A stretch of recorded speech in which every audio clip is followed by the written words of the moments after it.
乐乎。今天的客人是谁呢？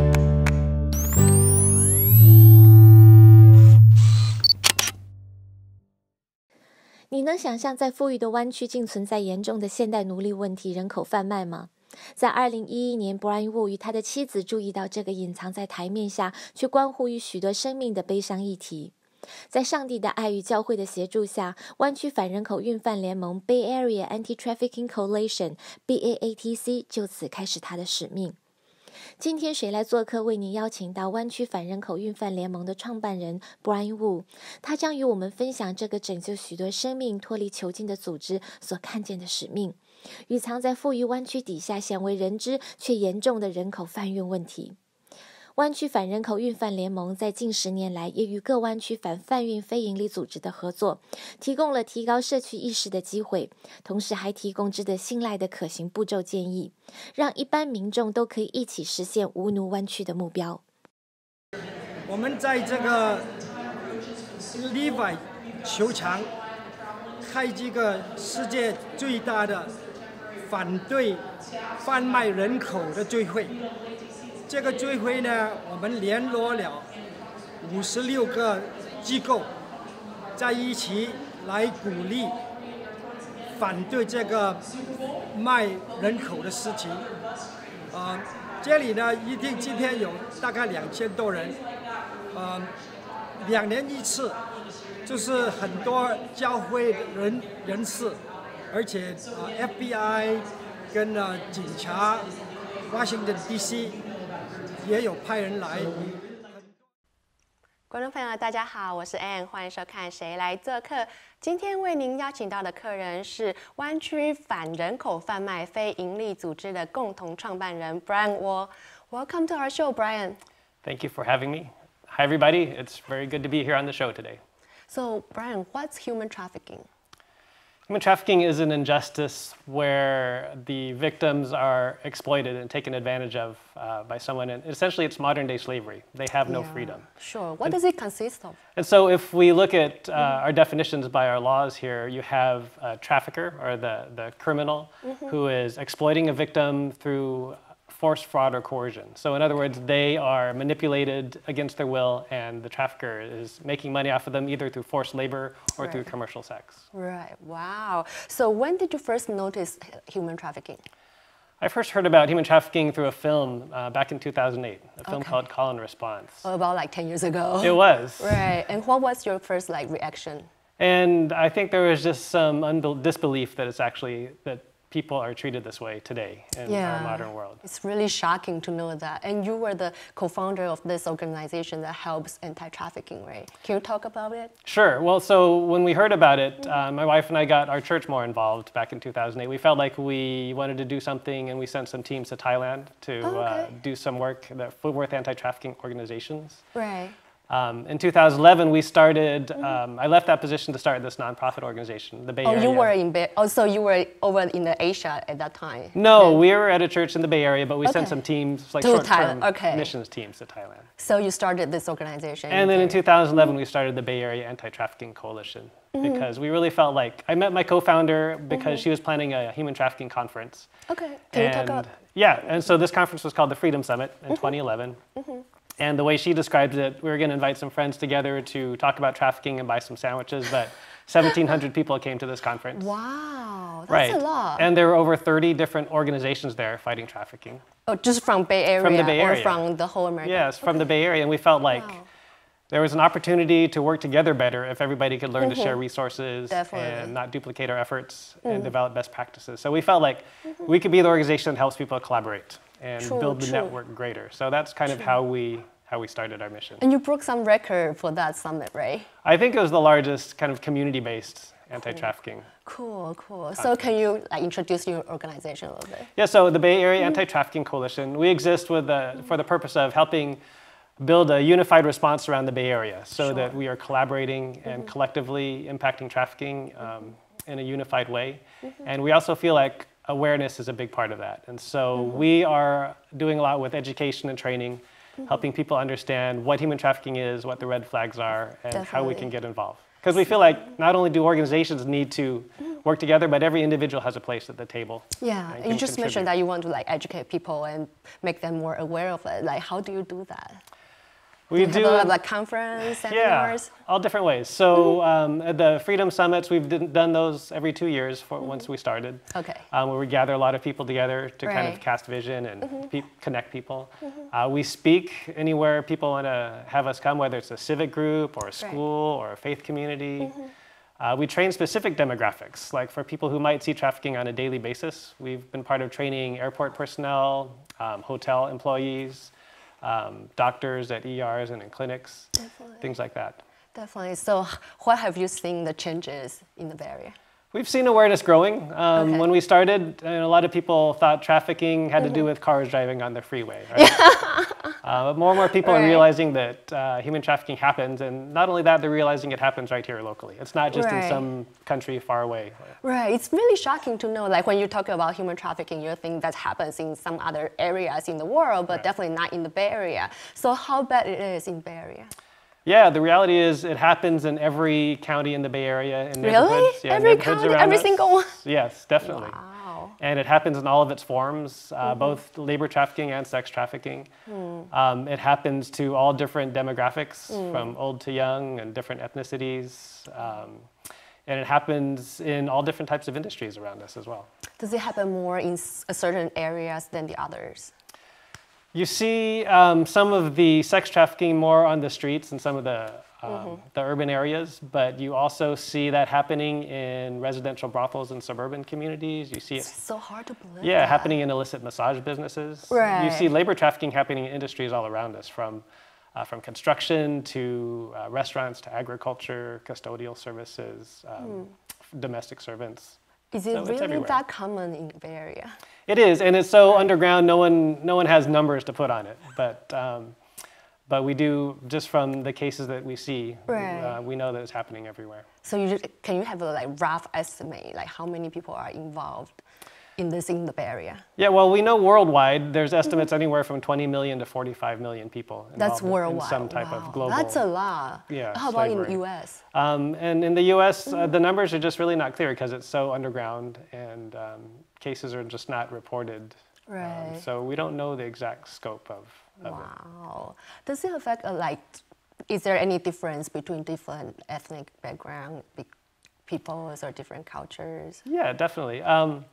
So, for example, in labor trafficking, there are a lot of industries that employ certain ethnicities, right? And so those ethnicities will be more vulnerable. For example, skilled nursing facilities employ a lot of Filipinos, and so there will be more Filipino trafficking victims in those. Agriculture, a lot of more Hispanics, right? And so there will be a Okay. lot more Hispanics involved in those. Right. Massage parlors, there are often a lot of Korean or Chinese women that are trafficked in those.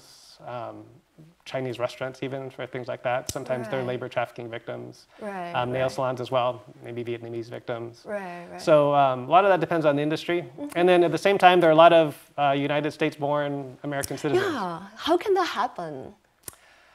Traffickers take advantage of anybody who's vulnerable, right? So Can you give us some examples? yeah, so even though we see trafficking victims from all different demographics, people who might be in the foster care system don't have a support network. They come from you come from a broken family, True. been previously abused as a child.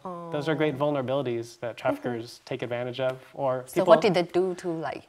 yeah, or people who are homeless or runaways, they'll find them, and often for the people who are sex traffickers, they will come and pretend to be the person in their life who cares about them because nobody else does. So they'll find a girl who is just down on her luck, maybe drug abuse, or they've run away, or they've just had a fight with their parents, and they know where to scope them out at the libraries and coffee shops and malls and things. And they pretend to romance them, and they'll buy them nice things and paint this picture of a great life together. Right. But all along, they're going to exploit them, and they're going to use all these different tactics to manipulate them and control them and exploit them. Do these happen more to the girls than the boys? Yeah, the girls are definitely more often the sex trafficking victims, but one of the things we're slowly learning is that there are more and more boys who are part of this, and that's even more underground. It's very difficult to not only find them, but Right. it's difficult for them to self-report because they have pride as a boy that You know, Right. They don't want to say they were taken advantage of. Yeah. And then they have different needs than girls once they are actually brought out of it. So. Sure. How about age? Is there a certain age that's more vulnerable? No, but a lot of the sex trafficking victims are trafficked in their teens. So people, school-age kids need to understand not only what to look out for in their own relationships, but how to watch out for their friends. Definitely. So how do we educate our children or educate the people around us how to be more aware, not to be the victim? Yeah, education is a big part because traffickers can take what seems like a normal relationship and then slowly twist it into one that is Especially abusive. now the internet is like so popular, it's Right. really hard. Traffickers recruit over social media because they can pretend to be someone that they're not. Right. There was just a recent case of two girls flying out of Sacramento. They were going to meet a guy in New York that they met on social media, and the guy had bought them a one-way ticket. And the airline agent was suspicious, and she called the police over, and they kept them from flying over there, potentially becoming victims. That's good. So is there any other way that we should try to help the people around us to be more aware or? Yeah, so I think being safe on the internet is a big thing. For students to be watching for friends who might be talking about an older boyfriend and they start wearing jewelry that's more expensive than they would normally wear. That's the red flag. Nice purses and watches and accessories and things. Sometimes they might get a strange tattoo because traffickers will often brand their victims with a tattoo. Okay. But then also just being aware, there are a lot of different red flags, but I think if you just feel like there's something suspicious in your gut, Right. then it's better to say something. And it may be a false alarm, but you don't want to be the person who lets something go and let someone be exploited when you could have helped them. True. It's so shocking to know that it's so common in the Bay Area. So how do everybody like try to stop and try to help with this situation? Yeah, I think, like I said, there's a place for everybody to do something. And so the way we look at how we respond, we break it up into three categories. We talk about aftercare, intervention, and prevention. Sure. So for people who want to work with a survivor, we call that aftercare because they have all kinds of needs when they come out, right? They've been traumatized, they need counseling, they might need housing, they might need to finish their schooling, they need jobs, clothes, medical care. Legal services. Intervention, there are places around the Bay Area that have drop-in centers for people who are, there are people on the streets who might be trafficked, and one of the misconceptions is you have to be locked up or chained to a bed to be trafficked, but the reality is physically you can walk away, but traffickers have so much control over you mentally that even though physically they could walk away, they're still under the trafficker's control. So there are places that provide services for people who are being trafficked. On the intervention side. Can you just share some names of them? Yeah, so people will like know where to go. Well, it kind of depends. They're all over the Bay Area. So Missy has a drop-in center in the East Bay that does things like that. There are places in San Francisco and San Jose as well that do those types of things. So how do we find the resources for this? Right, so at our website, BAATC.org, we have a whole calendar of different anti-trafficking events happening around the Bay Area by different organizations. So people can go to those things and get involved. Or we can refer you to some of the 50 different organizations now in the Bay Area that we partner with. Sure. So if we notice something that's really suspicious, we should give you a call, or should we just call the police? No, so actually, if you see something suspicious, there's a National Human Trafficking Hotline.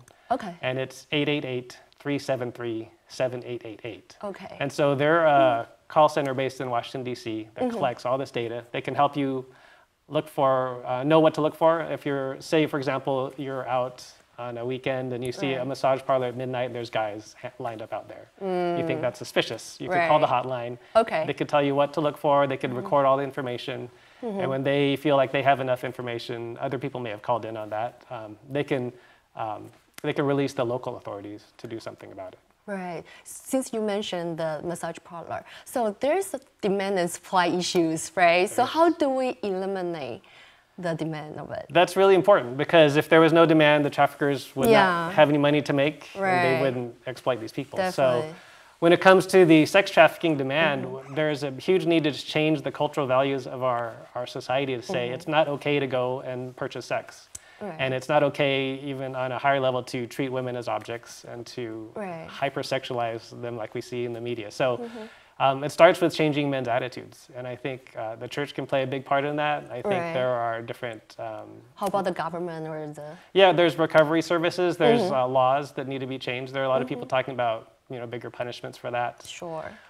So it's a very multifaceted approach. So there's not one thing that's going to change it all. Definitely. But I think we just saw a big online website called Backpage.com taken down by the FBI, where they advertise a lot of sex ads for adults online.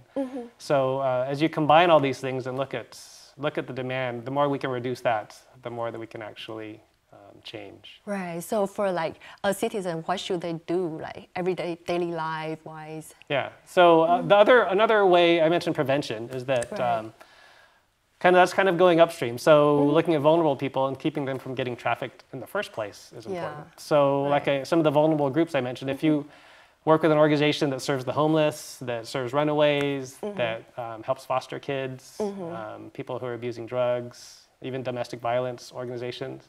The more we can help those groups, the more we can help build up people who are vulnerable so that they don't get trafficked in the first place. True. So that's a big part of it. True. Can you share with us some of the examples how the victims like their daily lives like? Because it's maybe so hard to imagine like their life in It is hard to imagine. And I think every situation is a little bit different, but some are subject to a lot of violence. I mean, for those who are sex trafficking victims, they're abused, night after night by multiple people, right? And some of their traffickers are very physically abusive, but also just emotionally and mentally coercive as well. A lot of the labor trafficking victims are often put up in very poor living conditions. Such as? Just like you might put 12 men in a one-bedroom apartment with no electricity. And sometimes their food is withheld from them to help control them. Sometimes sleep is withheld as a means of control. Sometimes they're given drugs to be addicted to control them. And then again, for the labor trafficking victims, they're either not paid or they're incurred all this false debt so that they can never pay off their debt and they feel like they can't leave. Right. And so, and then they So give even them if the charges. police try to save them, they still feel that they cannot leave?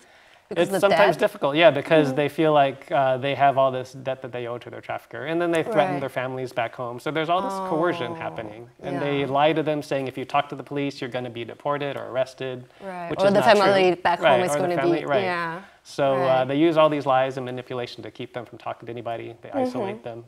So a lot of them have horrible lives as long as they're being trafficked. Wow. So after you mentioned the survivors, like you need a lot of care for them, a lot of help. Yeah. So can you share some of the examples for the survivors? Yeah, so for example, some of the trafficking cases in the Bay Area have been domestic servants. So people who come to this country to work in someone's home.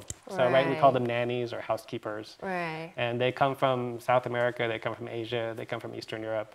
And sometimes they're made to work 20-hour days. Sometimes the traffickers make them clean their friends' homes or businesses. They do laundry, they cook, they clean. Sometimes they're not given a place to sleep, so they've been found in basements or in garages where they sleep. Sometimes they're abused physically. So after situations like this, they need legal help either to stay in the country or to be part of a criminal investigation. Okay. They'll need, if their family's not here, they need resources, just a place to stay. They need a way to support themselves. They need counseling and therapy. So there are different groups around the Bay Area who help with all those different facets. Right. So can we I think that needs a lot of money and resources to do that. Yes. Is there anything that we can contribute to it? Yes, so some of the groups, like in the South Bay, there's a group called Advent Ministries that runs a home called The Nest, and they are home for minors who are sex trafficking victims. Okay. There's a group along the peninsula called Freedom House that runs a house for adults. Right. So all these groups need donations, they need things for the homes, they need things for the residents. And so, and some of them you can volunteer. If you go through volunteer training, you can actually work with the survivors, help take them to doctor's appointments, or help them do different things. Do you do a lot of promote this in campus or try to help those kids? Yeah, so I mean, we've been at different college campuses and high schools all over the Bay Area, and a lot of these campuses have different clubs or chapters that do anti-trafficking work. So we're just there to support them and help spread awareness among students as well. Sure, that's good. So since 2011 until now, what have you seen that's been changed in the Bay Area? Yeah, in the past 7 years, like I said, we've seen awareness grow. We've seen organizations begin to work together better. Each county in the Bay Area kind of operates on its own, just governmentally. So we're beginning to see counties talk to each other more. That's part of our that's part of how we see our role, is to make sure that everybody's talking to each other around the region. Sure. Because trafficking cases can be very multi-regional. So a victim might be from San Jose, but the trafficker's from San Francisco, and they get trafficked in Fremont or something like that. So we all have to be talking to each other. One of the big steps of progress, I think, has been looking at the victims as victims. So in the past, people in commercial sex would just be arrested, especially if you're a minor. And that just kind of victimizes them even more. Right, even more. And they need to get services. So law enforcement is now more and more seeing them as victims and getting them services rather than throwing them into juvenile hall or something like that. Definitely. Do you think that the situation got improved over the area? I think the response is improving. I mean, like I said, we're seeing people, more people working against trafficking. Since no one really knows how much it was happening 7 years ago. So it's really hard to estimate measure, right? what's going on. If there's less or more. It seems like there's more cases, but that could be because there's more attention to it. Right, so you notice more, right. but not whether really or not it's actually happening more, it's hard to say. It might be there, it's just that we've never noticed it before. So what's the roadmap for the next few years? So we'll continue to do awareness at the Bay Area Anti-Trafficking Coalition. Instead of the Freedom Summits, we've started doing this other model called Before Our Very Eyes. Okay, can you explain? So so the Freedom Summit, we'd gather a lot of people from all over the Bay Area for a day. Before Our Very Eyes, we've done a couple of them now. We're going to do another one in Santa Clara County this coming year. Sure. It's a one-day event, basically, where we bring the issue to the public. So we have it at a place where there's a lot of people, and we've engaged local artists, government officials, local schools and churches and things to come together and do like an art exhibit, do like a speaker rally, have a panel, all kind of where the public is there so they can come learn more about human trafficking. So instead of bringing people to a conference who already know about trafficking, we're bringing the issue to the public to introduce people to the issue and help them get involved locally in their community with the different organizations in their community that are actually doing something so they can get plugged in. Have you have a specific date for that yet? We're looking at September or October for the 2018? one in Santa Clara County. 2018? Yeah, this year. So it's coming up. It'll be coming up. We have a couple meetings this week to try to nail down the exact place and time. So how can people like sign up and get involved with this? Yeah, so again, you can go to BAATC.org and sign up for our newsletter. We send a monthly newsletter out, and as soon as we have dates and things, people will hear about it. That's great. Thank you for coming, Brian. Oh yes, it's a pleasure to be here. 也谢谢观众朋友们的收看，有朋来访，不亦乐乎。我们下期节目再见。